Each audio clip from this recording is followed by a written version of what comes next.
Good morning, BookTube. It's around 7 in the morning. Let's see what today's tea is going to be. I'm being more consistent with this one, even though I'm several days off. But you would think the chocolate one would be easy, but I haven't touched the chocolate one since I filmed it days and days ago. So I need to get on that one. Not that I'm complaining. Might have to do it some little catch up on having the chocolate truffles. Okay, so this is what this one looks like. It looks like dried leaves to me. I mean, which I guess tea is, but like leaves in the forest. Brazilian mate, energizing green yerba mate that's grown surrounded by the lush native forest and wildlife of Brazil. Okay, and low caffeine. Interesting. So I thought I would actually review one of these teas. I really need to do that going forward. But as I've never had this before, I thought I would give a little description if you're interested. I also would love to know if you've ever had yerba mate tea. It kind of reminds me of the green tea matcha powder, the green tea powder, just not as bitter and strong. I did add some milk to it, but I don't know if the camera's picking it up. It's a lightly green color. It's not bad. Just thought I would give you my thoughts. But yeah, for sure let me know if you like this or if you've had it or even heard of it. Good afternoon, BookTube. It's around 2:30 and it's actually blue skies. I had to document this because it hasn't been happening recently, but I think most of this week is going to be really nice, which is perfect for my birthday week. And she loves it too. I'll have to see if I can get her chasing her tail and stuff because she just jumps around and has so much more energy when it's nice out. There's quite a few straggly trees with all the leaves have dropped off, but we also have lots of pine trees, which make it evergreen all the year round, huh, Facebook girl? She doesn't want to pay attention to me. She wants to do her smelling.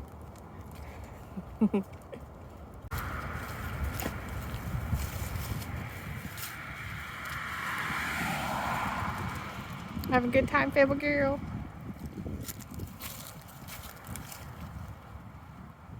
I'm out to do some errands and I get a really pretty view of Mount Hood.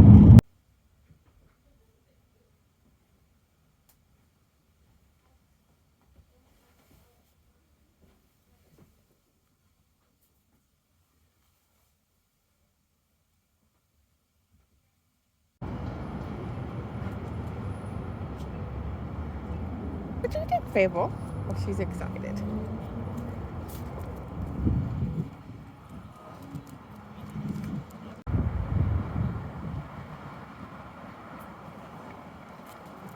And there's snowmen and presents, huh, Fable?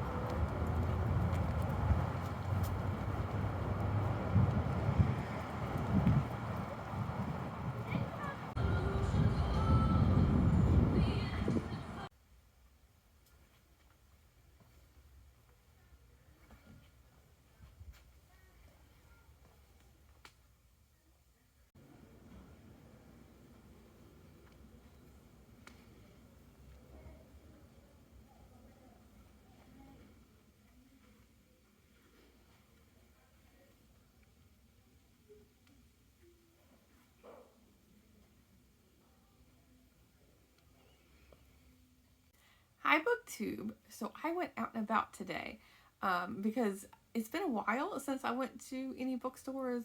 What with my car being worked on off and on for several weeks, and then doing the 100 book challenge, I wasn't doing any book shopping. So I was like, why not take a weekday to go out and about? It wasn't raining, and it was before rush hour, so I was like, maybe I can beat the traffic and the chaotic stores, and it went really well. So I went to a local library bookstore. They have instead of like a library sale, they have those as well. But this is like a store that's like, regular business hours. So everything is between $1 and $3 or $4. And then I made my way over to Powell's.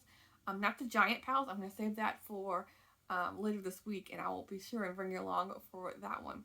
But just one that's in a suburb, and it's mighty big enough, and I managed to get some clips of that as well. That, of course, again, you would have saw, and then Fable got to come along, and we saw a little bit of the Christmas lights. This little park right near the library bookstore that we got to go to. And so yeah, I got a pile of books.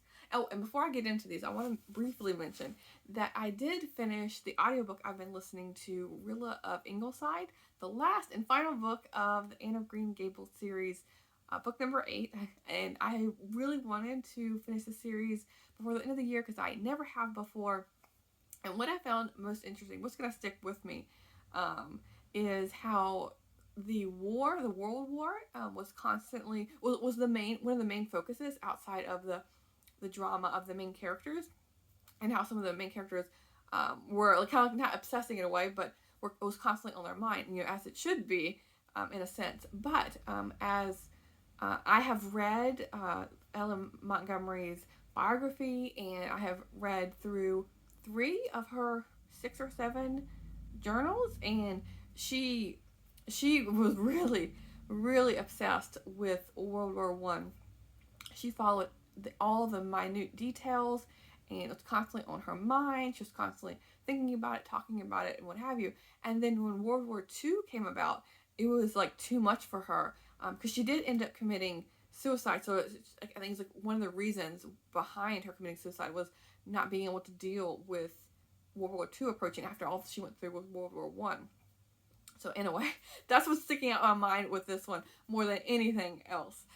So yeah, I just wanted to briefly mention that, and then yeah, I'll get into all the books that I have got. I didn't go crazy. I had, like I said, went to the library bookstore and I spent $8 there, and then when I went to Powell's, I have credit, so I didn't have to pay anything. They give you gift cards when you sell things. I guess they used to do cash or credit, but now it's just credit.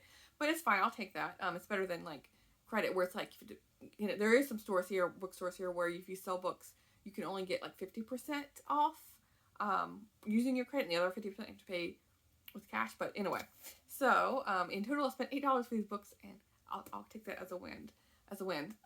So the first one is Feels Like Far: A Rancher's Life on the Great Plains by Linda Hasselstrom. I have a couple of books by her, and I've read a couple of books by her. Let me see here. Here we go. So I have 2 collections that she helped edit.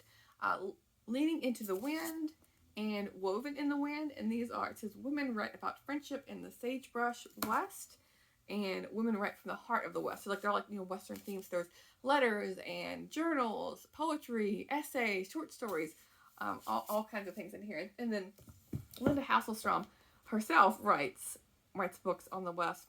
The previous book is kind of similar to this one, where she talks about her ranch in like the Badlands, on the edge of the Badlands in South Dakota. And I just remember her talking about like the extreme heat of the summer and constantly watching for rattlesnakes, and then the freezing cold. So yeah, when I saw this, I was like, oh yeah, I remember this author, and I'm interested in more of her stories. And the rest of these, I don't know as much about. Let's see here. Them Was the Days by, and this doesn't have a dust jacket either, so that doesn't really help me that much, by Martha Ferguson McGowan, I think is how you pronounce it. It says Another Mott Hawthorne Story. The first one was The Trail Led North. It says like the second book maybe in a series. Hopefully I can read it without needing to read the first one. But what caught my eye was like this westward journey that they're talking about, that this Mott Hawthorne took. But it says it's following his boyhood. And the little forward here is what caught my eye, because it says he was born in Pennsylvania, and then the family moved to Virginia, and they stayed there for 3 years. Then they went to Nebraska, and then from there he was part of the mining group in the Black Hills of South Dakota. He went to work at a railroad in Colorado for 2 years, and then he was in Carbon, Wyoming, going back to mining, and then in 1883 he was in San Francisco. So he's been through a lot, and so I was like, this sounds a really interesting,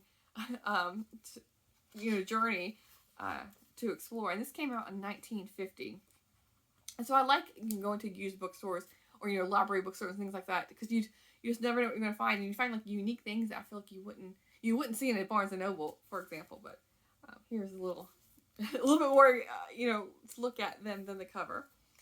This next one, okay, I do know more about this one.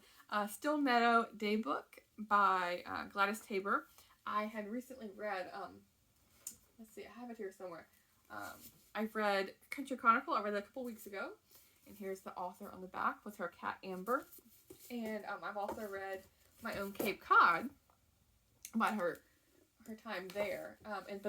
The other book I have on my shelf is Harvest of Yesterdays, My Years Before Still Meadow. So a lot of her books contain the word Still Meadow in her, or in the description and whatnot, because that is in Connecticut. And so this is a day book, and I saw this and immediately picked it up because I feel like she's fast becoming like a auto-buy author, even though, her books I feel like are long out of print and, what have you. But this is following her year, so like it goes through each month. This came out in 1946. So happy to get a hold of this one. Yeah, and there is illustrations in here as well of her home and the landscape and whatnot. So yeah, these are like the ultimate cozy stories. They're not cozy mysteries, but I just feel like I just want to curl up with the fire and watch some snow out the window and have a cup of tea and yeah, just dive into her books. Let's see. This next one is, let's see here. Another one without a cover. This is An Artist Sees Alaska by Henry Varnum Poor, and it's illustrated by the author. So you have some like sketches here. There's a sketch on the cover. But when I was flipping through this, there's also some full page artwork, like some sketches of the people he's meeting, and there's also some landscapes in here as well of his time in Alaska. But what I thought was funny was when I was reading the first part here, it said, "I am not a good reporter. I'm not one for asking questions. To my own self-questioning, after I had left Alaska, there were so many things that I did not know that I have a great shame at my own ignorance." And he goes on. So like basically, like, sorry if I, didn't include everything I needed to or whatever. So it's kind of interesting because he's coming across more of an artist, than a writer. Maybe this is his first book or first and only book. I don't know. But I think this is interesting enough to see someone's, journey through Alaska, with an artistic viewpoint. And then the last book is Norman Rockwell, a 60-year retrospective. I only really know about Norman Rockwell, like a couple of his paintings I've seen. Like I feel like the famous one is like the family sitting around dinner. I'm surprised that's not the cover of this one, but I was like, why not get this? Because I can learn more about Norman Rockwell and then see more of his work, because I know he's he drew quite a bit. So there's like I'm hoping there's like a mini biography in here along with the artwork. But if it's just the artwork, then I'll take that as well. So this seemed interesting for $1 or $2.